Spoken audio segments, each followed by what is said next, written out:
Pas hari Minggunya sore jam 5. Rampo itu datang. Pas tamu banyak tiba, Rampo itu tiba. Ibu sedang di dalam menyusun anak ibu yang ketek itu mah. Ibu Rampo berlari pas ibu sedang menyusun anak ibu lari keluar kan ibu tak peci di anak badannya tak ingke terus ibu tak peci ya. Pak tiba je luar selamat ya kan. Itu minta ibu yang lagi ibu ikonya sama bekas-bekas bata mah keluar darah. Yang sibuk pas lo lagi keluar kan. Kapuan lah di situ sedolahnya pas ke kampung gadang tuh hari hujan tapi goyang taruh masuk ke dalam tanah ko sedolahnya cak sedolahnya yun rasul nak kampung di Pariaman paginya sebut pulang kalau situ dah yo rasul keluarga ibu ko rasul ada di kampung kan pertama ibu atiku situ kuat ibu kakak ibu apolo di situ kan nah ibu debu semonda kan jalan macet tuh rangka-rangka jalan kebelang Ciao kare, ya orang habis lari kami, ibu lain tak lari tu, lari sebentar kasih nanti sih ya, ni kalau balik rumah kau sih, kan ke tanggal 8 tu, nanti kami ibu lari, itu yang kita kancang tu lari dah takut kau lah rumah kau lah petang tu takut masuk ada.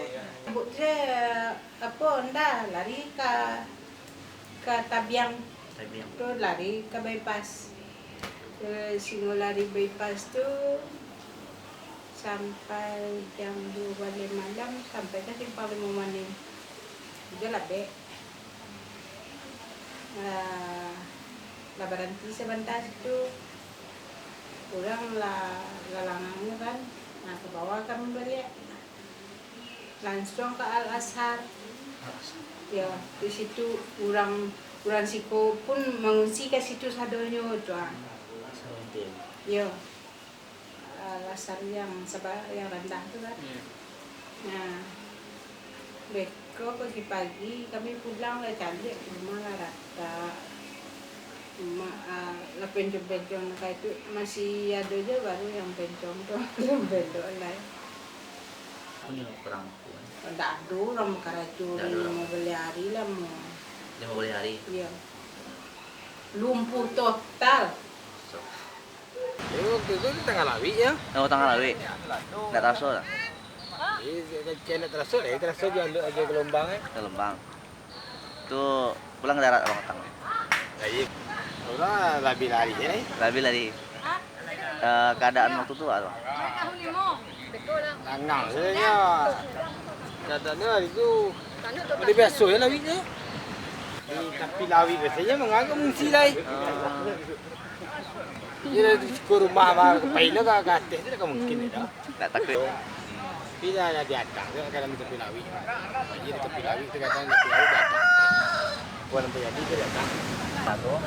Katanya bakal ada dampu lebih gadang dari lebih gadang ya tsunami lebih tinggi Iya. dari 29. ya kan ada dah Kan isu nak. Iya. Ya, Pak. Waktu nerima isu tu pertama kali itu tu Pak. iya itu mengungsi mah Mengungsi. Iya. Karena dapat isu tu. iya raso-raso ketipu kayak dulu 2009 rasonya aku sempat tiba tsunami ko kan tunang mengungsi mah kalau menang itu mengungsi dia tetangga itu sudah dan si mengungsi kalau lah sore hari mengungsi orang memang kalau lah sore hari orang bebas kali lalu maka tahu terminal Tuang kan itu kantor wali kota kan di situ malam rame orang lalu itu mah dari laut dari Hitam ke situ lalu itu mah kali maning lalu di Diapur lalu Itu gara-gara isu yang ya yo balik isu ya. tapi nado kan Nado, ya. mengaget dan urang sih kan Warga lah ketakutan.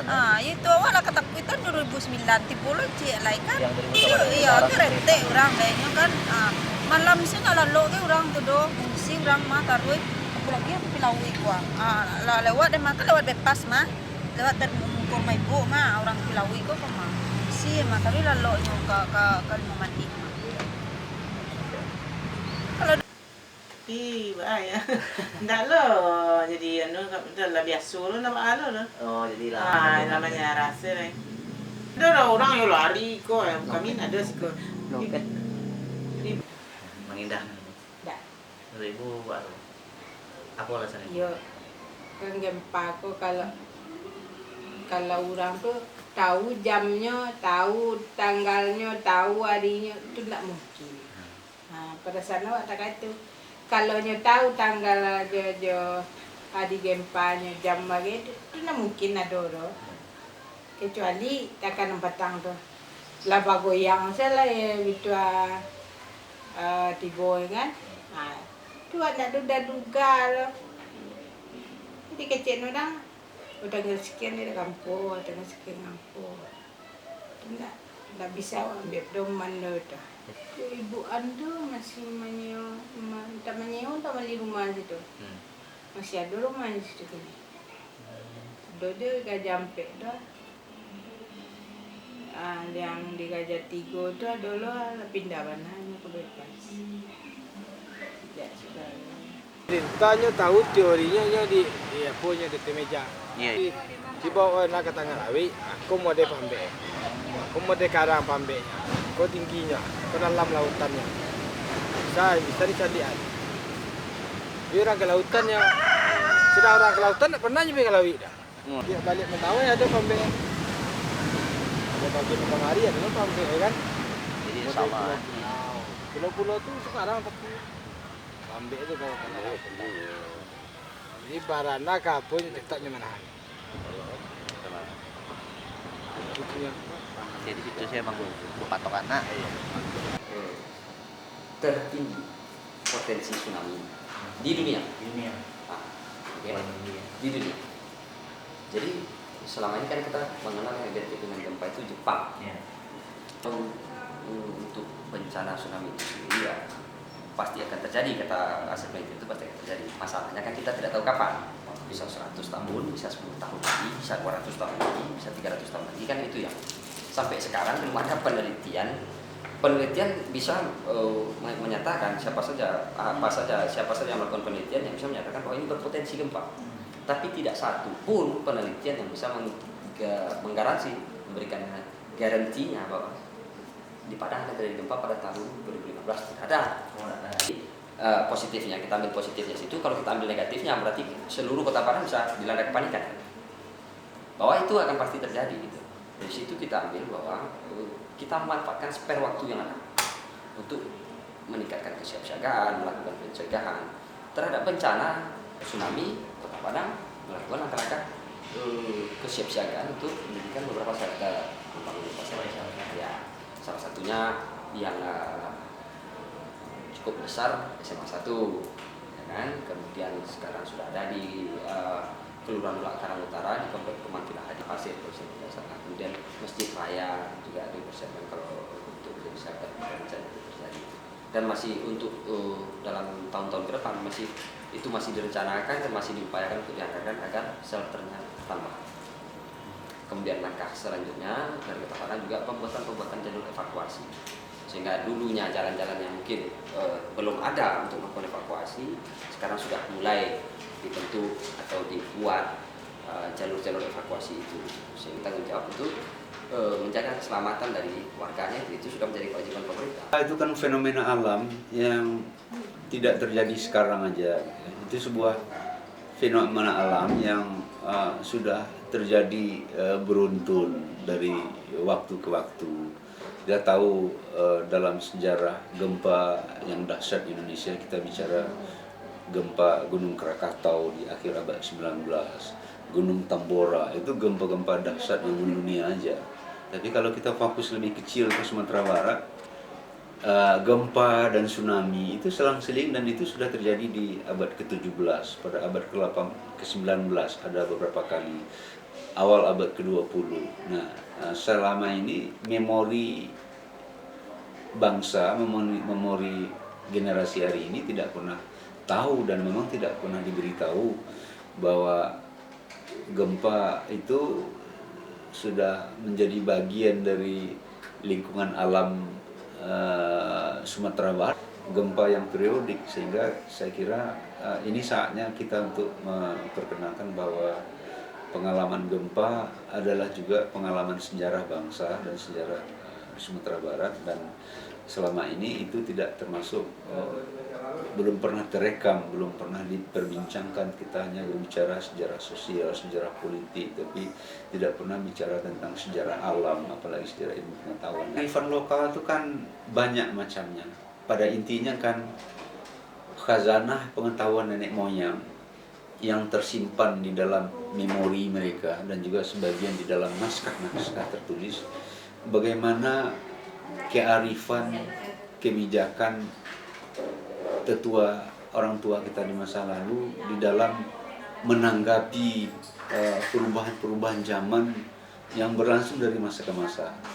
Nah, kaitan dengan bencana alam, gempa dan seterusnya, tsunami ini kita belum menggali itu, tapi itu pastilah ada di dalam kitab-kitab lama atau dalam memori nenek moyang kita. Dan yang paling terkenal diungkapkan itu adalah kasus semilu gempa tsunami Aceh tahun 2004. Itu ada satu masyarakat pantai yang relatif terlindungi dari bencana tsunami karena mereka masih tetap ingat dan diberitahu oleh pengetahuan lokal mereka dengan tanda-tanda tsunami. Air mulai menyusut, jangan berbangga hati aja menangkap ikan ke sana ketika air kering segala macam.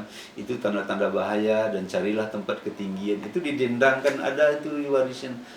Kan istilah Jepang ya, yang kemudian menjadi istilah global dipakai orang semua, yaitu sebuah banjir besar atau ombak besar yang datang di laut yang sangat luar biasa sehingga melanda kawasan pantai sampai ke pemukiman. Dan di daerah kita sebetulnya kalau kita gali kembali ke khazanah lokal, ternyata ada salah satu nama kota pantai di pantai Sumatera Barat itu Ayebangi gitu. Kita merenungkan fenomena alam di sepanjang pinggir pantai barat Sumatera itu, khususnya Sumatera Barat. Nah, nama air bangis itu jangan-jangan itu adalah cara penduduk memberikan nama terhadap satu daerah yang memang paling menderita atau sering mendapat sasaran dari tsunami itu. Karena menurut saya dalam bahasa kita sekarang justru jadi bahasa Indonesia bisa, itu mestinya dibudayakan.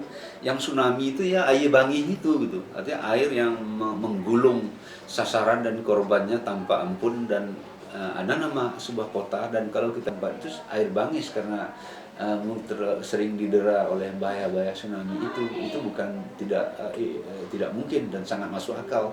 Nah, saya kira ada sebuah riset ke depan menurut saya untuk mencari tahu morfologi air bangi dan kemudian sejarah kota, dan itu PR kita bersama bagi peneliti sejarah dan terutama juga dari geologi dan geografi gitu ya. Jadi air bangi itu menurut saya sangat penting dan itu bisa menjadi sebuah wacana nasional yang menarik, dan itu datang dari Sumatera Barat.